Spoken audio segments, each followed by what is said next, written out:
इस शहर को ये हुआ क्या? कहीं राख है, कहीं धुआं धुआं। क्यों कोई कुछ नहीं बोलता? क्यों चुपचाप है, धुएं को झेलता? आज से कई साल पहले सिनेमा हॉल और टीवी पर स्मोकिंग को लेकर ये एड लगभग सभी ने देखा होगा, जो सरकारों ने सिगरेट के धुएं से बचाने के लिए बनाया था। पर सरकार को क्या पता था, कई साल बाद बिना सिगरेट के ही ऐसा धुआं आएगा कि पूरा का पूरा शहर ही हिल जाएगा। नमस्कार दोस्तों, मैं हूं आपका दोस्त आरजे अर्चित। आज का टॉपिक है प्रदूषण की मां से फेफड़े हो रहे बेकार।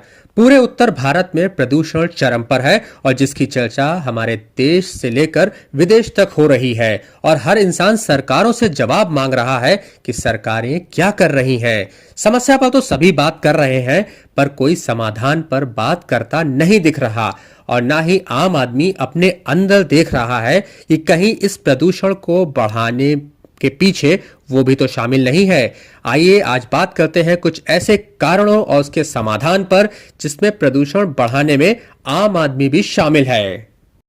लोगों को हमेशा दूसरे की गलती पहले दिखती है और अपनी कभी नहीं। हम में से कई लोग डीजल से चलने वाली बिग साइज डीजल एसयूवी को सिटी जैसे ट्रैफिक में इस्तेमाल करते हैं।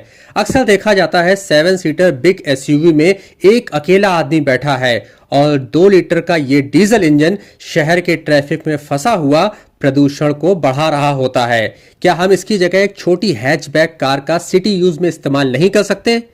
कार पुलिंग करने पर तो हमारी शान ही कम हो जाती है। एक बड़ी 7 सीटर डीजल एसयूवी जितना पोल्यूशन करती है उतना 2 छोटी कारें मिलकर भी नहीं कर पाती। सब जानते हुए भी लोग मार्केट और व्यस्त ट्रैफिक वाली जगहों पर भी बिग साइज एसयूवी से ही जाना पसंद करते हैं। मैं ये नहीं कह रहा कि आप एसयूवी का इस्तेमाल ना करें, आप इसका इस्तेमाल तब करें जब आप लंबे हाईवे रन पर जा रहे हो या आपकी गाड़ी में 5 से अधिक लोग हों, तब ये गाड़ियां ज्यादा बेहतर साबित होती हैं। अब बात करते हैं दिवाली से होने वाले प्रदूषण की। इस पर बात करो तो लोग भड़क जाते हैं, बात धर्म तक भी आ जाती है। भगवान राम जब अयोध्या वापस आए थे तो लोगों ने सब जगह दिए ही जलाए थे। ये स्काई शॉट, अनार, चकरगिन्नी, रॉकेट, बम, फुलझड़ी, ये सब कहां से आ गए? चलो आ भी गए तो ये सब तब तक ठीक था जब तक हमारी अयोध्या नगरी और आसपास उत्तर भारत की हवा भी ठीक थी। अब हम इन सब से हवा को खराब करके भगवान राम का किस तरह से स्वागत कर रहे हैं, मुझे समझ में नहीं आ रहा।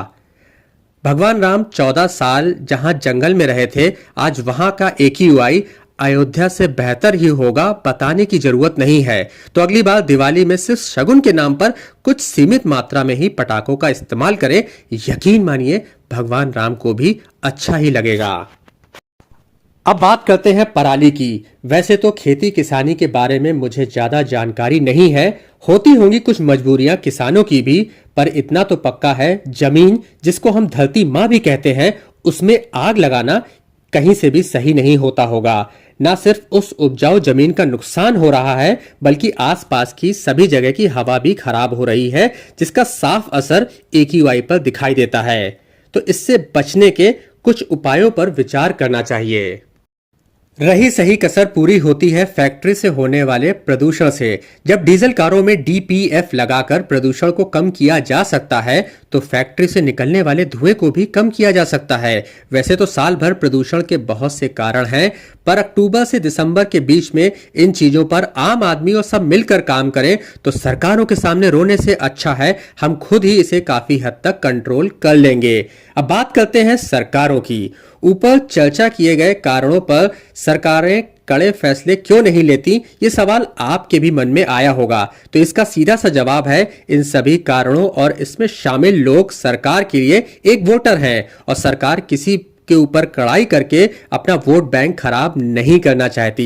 इसीलिए 7-8 साल से जैसा चल रहा है वैसा ही चलता आ रहा है। अगर आपने और हमने मिलकर परिवर्तन ना किया तो ऐसा ही ठीक आगे भी चलता रहेगा। अगर आप मेरी इस बात से सहमत हैं तो इस वीडियो को शेयर करें और जागरूकता फैलाने में और साफ हवा पाने में मेरा सहयोग करें। साफ हवा मेरा अधिकार।